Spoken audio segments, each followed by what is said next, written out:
ओम शांति दोस्तों। तो हमारा आज का विषय है राजयोग के प्रयोग। राजयोग कोई हठ योग या शारीरिक क्रिया नहीं है, अपितु राजयोग एक मानसिक क्रिया है जिसमें आत्मा का मन बुद्धि रूपी नेत्रों द्वारा परमात्मा के साथ मिलन होता है। हठ योग से शारीरिक शक्ति का विकास होता है, लेकिन राजयोग से मानसिक शक्ति का विकास होता है। इसके सतत प्रयोग से आत्मा का सर्वांगीण विकास होता है। तो दोस्तों, हमारा आज का टॉपिक राजयोग के प्रयोग। पुरुषोत्तम संगम युग ही सारे कल्प में चढ़ती कला का युग है। अन्य युगों में आत्मा उतरती कला की ओर होती है। यही वो युग है जब परमपिता परमात्मा आकर आत्माओं को यथार्थ ज्ञान देते हैं और आत्मिक शक्ति के विकास के लिए योग सिखाते हैं। इस ईश्वरीय पढ़ाई के 4 विषय हैं: ज्ञान, योग, धारणा और सेवा। ज्ञान, योग और धारणा की सफलता की कसौटी सेवा की सफलता से ही होती है। इसलिए बाप दादा ईश्वरीय सेवा के लिए अनेक विधि विधान हम आत्माओं को बताते रहते हैं और सेवा के लिए प्रेरित करते रहते हैं। निजी अनुभव के द्वारा ईश्वरीय सेवा कैसे की जाए, यह विधि भी बाप दादा ने बताई है। आध्यात्मिक क्षेत्र में सफलता पाने के लिए लोगों को ज्ञान की बातों के साथ अनुभव की बातें विशेष अच्छी लगती हैं, जो अनुभवी बनने में सहयोग भी देती है। अनुभव के आधार पर आध्यात्मिक सिद्धांतों को समझने में सुविधा होती है। उदाहरणार्थ, हाथी के विषय में हम कितना भी वर्णन कर लें कि हाथी ऐसा होता है, ऐसा दिखता है, परंतु कोई यथार्थ रीति इतना समझ नहीं सकेंगे जितना वे हाथी को देखने से समझ सकते हैं। इसी प्रकार आध्यात्मिक क्षेत्र में केवल ज्ञान के सूखे सिद्धांतों का वर्णन करने से वे इतना समझ में नहीं आते जितना अनुभवी व्यक्ति के द्वारा अपने अनुभव के आधार पर बताए जाने पर समझ में आते हैं और धारण भी किए जा सकते हैं। यहाँ एक बात विशेष रूप से लिख रहा हूँ कि जब भ्राता एम चन्ना रेड्डी राजस्थान के राज्यपाल थे, तब हमारी एक दैवी बहन उनसे ज्ञान चर्चा के लिए मिलने जाती थी। तब उन्होंने उस बहन से यही कहा कि आपकी संस्था का ज्ञान तो बहुत अच्छा है, आपके भाई बहनों को अवश्य ही अनेक दिव्य अनुभव भी हुए होंगे, आपको उनके ऊपर कोई किताब छपवानी चाहिए। अन्य संस्थाओं में तो उनके संत महात्माओं को उनके अनुयायियों द्वारा जो अनुभव हुए हैं, उनके अनेक किताबें छपी हैं। आपके पास ज्ञान की किताबें तो अनेक हैं, परंतु ऐसी दिव्य अनुभवों की किताबें बहुत कम हैं। आप जब ऐसे अनुभवों की किताबें छपवाएंगी तो उनसे बहुत अच्छी सेवा होगी। ईसाई धर्म में ईसा मसीह के विषय में जो किताबें छपी हैं, उनमें उनके अनेक दिव्य चरित्रों का वर्णन है। जैसे क्राइस्ट को जब सूली पर चढ़ाया गया तो अगले दिन उसने अपने साथियों के साथ भोजन किया। उस भोजन में 2 डबल रोटी, थोड़ी मछलियाँ थी। उस थोड़े से भोजन को ही ईसा मसीह के द्वारा एक बड़ी पंगत में बांटा गया, जिससे सारी पंगत का भोजन पूरा हो गया। आज भी ईसाई धर्म में जब किसी महात्मा को संत की उपाधि देने की बात आती है, तब वे चाहते हैं कि उस महात्मा के द्वारा कोई ऐसे 2 चमत्कारी कर्तव्य हुए होने चाहिए, तभी उसको संत की उपाधि दी जा सकती है। हमारे दैवी परिवार में तो ऐसे अनेक भाई बहनें हैं जिनको परमात्मा की शक्ति के अनेक चमत्कारिक अनुभव हुए हैं। उदाहरणार्थ, एक बार मैंने आदरणीय संतरी दादी, जो साकार बाबा के समय विशेष संदेशी बहन थी, उनसे निवेदन किया कि आप हमको शिव बाबा के किसी ऐसे चमत्कारी कर्तव्य का अनुभव सुनाएं। उन्होंने कहा, ऐसे तो बाबा के अनेकानेक चमत्कारी कर्तव्यों का अनुभव हमने किया है, परंतु आज उस अनुभव के सागर से एक बूंद का आपको रसास्वादन कराती हूँ। उन्होंने बताया, एक बार मैं साकार ब्रह्मा बाबा का संदेश लेकर शिव बाबा के पास सूक्ष्म वतन में गई। यज्ञ के नियमानुसार मैं कभी भी खाली हाथ शिव बाबा के पास वतन में नहीं जाती थी। मैंने एक छोटी सी थाली में 3-4 बादाम और 5-6 दाने इलायची के रख कर रुमाल ढककर उसे टेबल पर रखा और भोग लेकर बाबा के पास गई और शिव बाबा को ब्रह्मा बाबा का संदेश सुनाया। संदेश सुनने के बाद शिव बाबा उत्तर देने के बदले स्वयं संतरी दादी के तन में पधारे और उस समय जो भी भाई बहनें समर्पित जीवन में थे सब इकट्ठे हो गए। उनकी एक सभा बन गई। उन सभी को शिव बाबा ने संबोधित किया और बाद में उसी छोटी सी थाली से सबको बादाम और इलायची देना आरंभ किया। एक बहन ने उठकर शिव बाबा को मदद करने का प्रयत्न किया, परंतु शिव बाबा ने उसको मना कर दिया और स्वयं संदेशी के हाथों से सबको बादाम इलायची देने लगे। उन थोड़ी सी बादाम इलायची से सारी सभा को दिया और बाद में विदाई के समय बाबा चले गए। उसके बाद जब उस प्लेट को देखा तो उसमें वे शुरू के बादाम व इलायची के दाने थे। सारी सभा को बादाम इलायची मिल भी गई और प्लेट के दाने वैसे ही बचे रहे। ऐसा चमत्कारी कर्तव्य शिव बाबा का हमने अपनी इन आँखों से देखा और अनुभव किया। जब हम सेंटरों पर या विदेश सेवा पर जाते हैं तो कई भाई बहनें ज्ञान की क्लास से भी अधिक रुचि ब्रह्मा बाबा के साथ हमारे अनुभव सुनने में रखते हैं और सुनाने के लिए आग्रह करते हैं। एक स्थान पर मेरा इन अनुभवों का क्लास रखा गया। मैंने कहा, मैं आपको ज्ञान सागर शिव बाबा से मिले विशेष ज्ञान बिंदुओं का भी रसास्वादन करा सकता हूँ।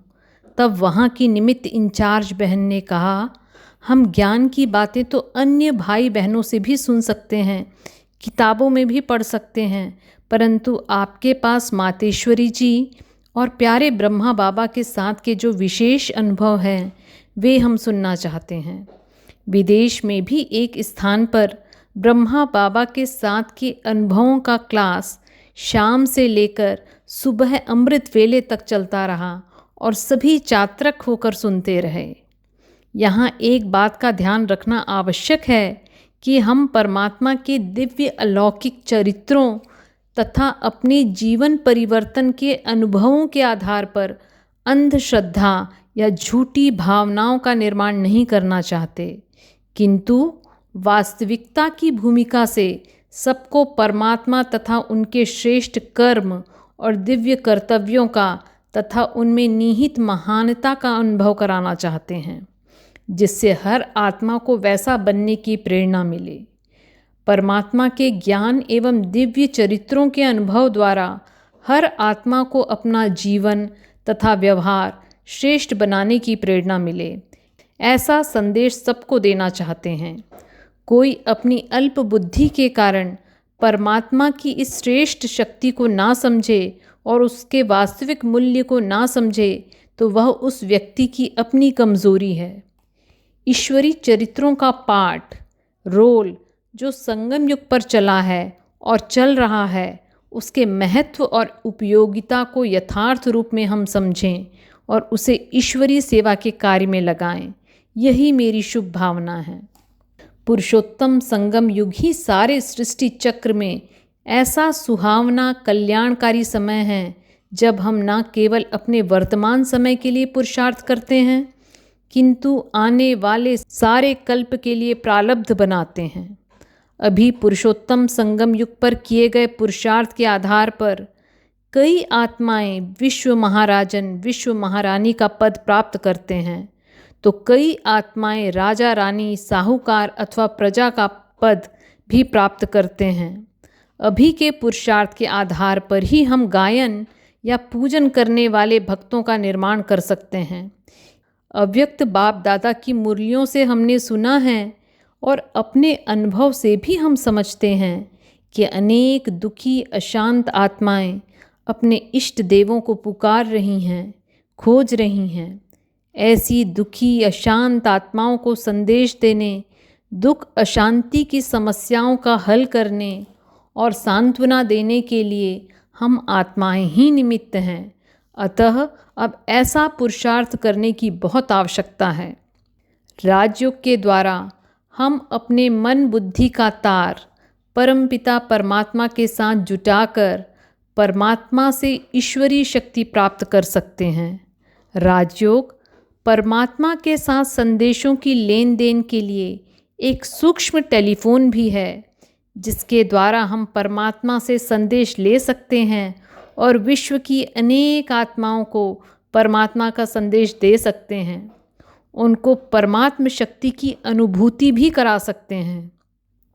राजयोग आकाशवाणी और दूरदर्शन या दिव्य दर्शन का भी काम करता है, जिस द्वारा विश्व की अनेकानेक आत्माओं को परमात्मा का संदेश देकर उनके दुख दर्द दूर कर सकते हैं। अनेक भक्तों की परमात्म मिलन की कामनाएं पूर्ण कर सकते हैं। हमारे पास साकार और अव्यक्त मुरलियों का जो अद्भुत खजाना है, वह हमारे लिए प्रभु संदेश तो है ही, साथ ही अमृत जल भी है और संजीवनी बूटी भी है। इसी अमृत वाणी द्वारा हम अनेक आत्माओं की बुझी हुई ज्योति को जगा सकते हैं, परमात्मा संदेश देने और परमात्मा पालना के निमित्त बन सकते हैं। इसके लिए राजयोग का एक सरल प्रयोग है, जिसके कुछ विधि विधान यहाँ आपके सम्मुख रखता हूँ। आज की दुनिया में रेडियो और दूरदर्शन का प्रचार प्रसार बहुत सरल और सहज हो गया है। रेडियो द्वारा हम समाचार सुन सकते हैं और दूरदर्शन द्वारा सुनने के साथ साथ दृश्यों को भी देख सकते हैं। उदाहरणार्थ 11 सितंबर को जब अमेरिका के वर्ल्ड ट्रेड सेंटर के टावरों से 2 विमान टकराए और कुछ क्षणों में ही वे ताश के पत्तों के समान धराशायी हो गए, जिसमें हजारों लोग मारे गए। सारे विश्व ने उसी समय वह समाचार सुना और दूरदर्शन द्वारा दृश्य भी देखा। यहाँ विचारणीय तथ्य यह भी है कि आकाशवाणी केंद्र व दूरदर्शन केंद्र के यंत्र जितने ही शक्तिशाली होंगे, उनका प्रसारण उतना ही स्पष्ट और प्रभावशाली होगा। अर्थात वे उतनी ही दूर तक स्पष्ट रूप से तरंगे प्रसारित कर सकेंगे। साथ ही सुनने व देखने वालों के रेडियो और टीवी जितने अच्छे शक्तिशाली होंगे, वे उतने ही आकाशवाणी की व दूरदर्शन की तरंगों को कैच कर सकेंगे। इसके लिए जरूरी है कि संदेश सुनाने वाले स्थान पर कोई भी व्यवधान ना हो। साकार ब्रह्मा बाबा ने भी ये सूक्ष्म प्रयोग किए हैं और उनका वर्णन साकार वाणियों में भी किया है। साकार में वाणी चलाते समय अनेक बार बाबा ने कहा, मैं ना सिर्फ आप सामने बैठे बच्चों को देखता हूँ और वाणी सुनाता हूँ, किंतु मैं सारे विश्व के बच्चों को देखता हूँ और उनको देखकर वाणी चलाता हूँ। बाबा ने यह भी कहा कि मैं न केवल वर्तमान के बच्चों के लिए वाणी चलाता हूँ, किंतु भविष्य में आने वाले बच्चों के लिए भी सुनाता हूँ। अव्यक्त बाप दादा ने भी कई बार वाणी चलाते समय ऐसे ही शब्दों का प्रयोग किया है और कहा है कि बाबा के सामने देश विदेश के बच्चे हैं और बाबा उनको देख रहे हैं और वे भी अपने दिल में बाबा का प्यार समाये हुए सुन रहे हैं, देख रहे हैं। अभी विज्ञान के युग में जब अव्यक्त बाप दादा की मुरली चलती है, तब उसी समय देश विदेश में बैठे बच्चे सुनते हैं और अपने सामने दूरदर्शन में अव्यक्त बाप दादा को देखते भी हैं। लंदन में जस्ट अ मिनट का कार्यक्रम चला और उसका समाचार सारे विश्व के करोड़ों लोगों ने सुना और साकार में देखा भी। विज्ञान के ये साधन फिर भी स्थूल हैं, परंतु बाबा का ये जो राजयोग है वह तो अति सूक्ष्म साधन है। विश्व के किसी भी कोने में बैठी आत्मा उसका प्रयोग कर सकती है। इस साधन को हम रेडियो और दूरदर्शन के समान उपयोग में ला सकते हैं, अर्थात उन आत्माओं को बाबा का संदेश पहुंचा सकते हैं। प्रतिदिन प्रत्येक सेवा केंद्रों पर निमित्त टीचर्स बहनें या भाई मुरली पढ़ते हैं और क्लास में सुनाते हैं। सामान्य रूप में तो बाबा का हर एक बच्चा ना सिर्फ क्लास में मुरली सुनता है परंतु घर में भी एक बार अवश्य मुरली पढ़ता है। अतः आप आकाशवाणी या दूरदर्शन केंद्र में समाचार सुनाने वालों के समान अपने घरों में मुरली आवाज़ से पढ़ें और विश्व की सर्व आत्माओं को अपने सामने लक्ष्य रखकर सुनाएं, तो रेडियो और टीवी के समान जिन आत्माओं का तार आपसे जुटा होगा या संबंध जुटने वाला होगा उनको लाभ मिल सकता है। घर में भी बैठकर मुख रूपी आकाशवाणी द्वारा आवाज़ से मुरली सुनाएं तो लक्ष्य यही रखना है कि बाबा के साथ जिसका संबंध है या होने वाला है या जिन आत्माओं के हम निमित्त बनने वाले हैं या आध्यात्मिक क्षेत्र की बातें कहें तो जिनको हम परमात्मा का संदेश देने वाले हैं या जो सतयुग त्रेता युग में हमारी राजधानी में आने वाले हैं या द्वापर कलयुग में हमारे भक्त बनने वाले हैं, उनके लिए हम यह मुरली सुना रहे हैं। इस प्रयोग के लिए कुछ आवश्यक बातें जिनका ध्यान रखना अति आवश्यक है यहाँ लिख रहे हैं।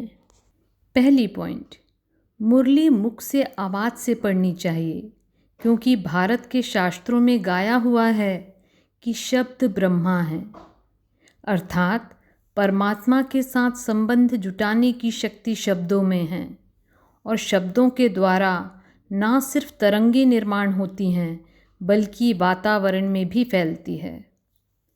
दूसरी पॉइंट, जैसे रेडियो या दूरदर्शन से समाचार निश्चित समय पर प्रसारित किए जाते हैं जिससे सुनने वाली आत्माएं अपने रेडियो टीवी का संबंध उससे स्थापित करके समाचार जान सकते हैं, ऐसे ही हमको दिव्य समाचार दूसरी आत्माओं तक पहुंचाने के लिए मुरली नित्य निश्चित समय पर पढ़नी चाहिए।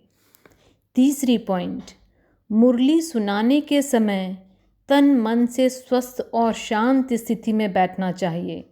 जैसे रेडियो और टीवी से समाचार सुनाने वालों को अपने कपड़ों, स्थिति आदि का ध्यान रखकर समाचार सुनाना होता है, ऐसे ही मुरली पढ़ने वाले को भी इस बात का ध्यान रखना चाहिए। यदि टीवी से समाचार सुनाने वाला अस्त व्यस्त कपड़ों और स्थिति में बैठकर समाचार सुनाए तो सुनाने वालों पर उसका उल्टा प्रभाव पड़ेगा। इस संदर्भ में मैं ब्रह्मा बाबा के साथ के अनुभव की एक बात लिखना चाहूँगा। एक बार बाबा से कोई मिलने आया तो मिलने के समय बाबा ने अपने कपड़ों और बालों को ठीक किया। मैंने बाबा से अधिक जानकारी के लिए प्रश्न पूछा, बाबा यह सब करना देह अभिमान तो नहीं है? हमको बालों, कपड़ों आदि पर ध्यान क्यों रखना चाहिए? तब ब्रह्मा बाबा ने कहा, मैं सदैव यह ध्यान रखता हूँ कि मैं साक्षात्कार मूर्त स्थिति में स्थित हूँ या नहीं, जिससे मेरे द्वारा सभी को शिव बाबा के कर्तव्यों का साक्षात्कार हो सके। इसी प्रकार हम भी जब इस सूक्ष्म दिव्य दर्शन से समाचार सुनाने के प्रयोगी बनेंगे तो हमको भी साक्षात्कार मूर्त स्थिति में स्थित होकर ही यह प्रयोग करना होगा। तभी हम अन्य आत्माओं की सही रीति से सेवा कर सकेंगे। इस सेवा द्वारा हम न केवल उनको समाचार सुनाते हैं बल्कि हम उन आत्माओं के साथ अगले कल्प के लिए अपने विभिन्न संबंध भी जुटाते हैं। बाप दादा की मुरलियों के द्वारा हमको यह भी पता है कि जैसे आदि में साक्षात्कार का पाठ चला वह अंत में भी चलेगा। अंत में भी इसी प्रकार मनसा सेवा और शक्ति द्वारा अनेक आत्माओं को परमपिता परमात्मा का संदेश मिलेगा। तो हम देखते हैं कि अंत समय तो निकट पहुंच ही गया है, तो क्यों ना हम प्रभु पिता का दिव्य संदेश पहुंचाने वाले संदेशी बने, अर्थात साक्षात्कार कराने वाले निमित्त आत्मा बने। चौथी पॉइंट, इस प्रकार की मनसा सेवा का राजयोग के प्रयोग द्वारा बाबा का हर एक बच्चा प्रयोग करे तो जैसे रेडियो या टीवी स्टेशन अनेक स्थानों पर बने हैं। ऐसे हमारे घर भी परमात्मा पिता का संदेश सुनाने वाले दिव्य आकाशवाणी केंद्र या दिव्य दर्शन केंद्र बन जाएंगे। अंग्रेजी में कहें तो इस प्रकार हर एक आत्मा बाबाज ब्रॉडकास्टिंग सेंटर बन जाएगी। 5वीं पॉइंट, ये प्रयोग अगर 3-4 मास सतत करते रहें तो जैसे कहावत है, हाथ कंगन को आरसी क्या, उसी प्रकार ये प्रयोग ही हमारे लिए मार्गदर्शक बन जाएंगे और उस अनुभव के कारण हम अपने जीवन को चैतन्य प्रयोगशाला बनाएंगे। ये प्रयोग हमने किए हैं और उसी स्व अनुभव के आधार पर इस लेख द्वारा सूचना दे रहे हैं और इसी प्रयोग के द्वारा हम इस पुरुषोत्तम संगम युग का समय सफल कर वर्तमान में भी दिव्य अनुभव कर सकते हैं और भविष्य के लिए भी श्रेष्ठ भाग्य का निर्माण कर सकते हैं। मेरे प्रिय मित्रों, गीता में भी श्लोक है, योगः कर्मसु कौशलम, अर्थात योग से कर्मों में कुशलता आती है। राजयोग के द्वारा संस्कार परिवर्तन होता है, मानसिक शक्ति का विकास होता है। राजयोग के द्वारा ही हम अष्ट शक्तियों की प्राप्ति कर सकते हैं। अष्ट शक्तियों में सहन करने की शक्ति, समाने की शक्ति, सामना करने की शक्ति, व्यर्थ को समाप्त करने की शक्ति, निर्णय शक्ति, परखने की शक्ति, सहयोग करने की शक्ति, समस्याओं का शाश्वत समाधान करने की शक्ति, ये शक्तियाँ हम राजयोग से ही अर्जित कर सकते हैं। आत्मा मूल रूप से सतोगुणी होती है, अर्थात सुख, शांति, प्रेम, पवित्रता, आनंद, ज्ञान और शक्ति ये आत्मा के मूल गुण हैं जिनका ह्रास हो चुका है। राजयोग के द्वारा ही हम अपनी आत्मा को इन गुणों से परिपूर्ण कर सकते हैं। ओम शांति। अगर एपिसोड अच्छा लगे दोस्तों तो please like, share and subscribe ज़रूर करें।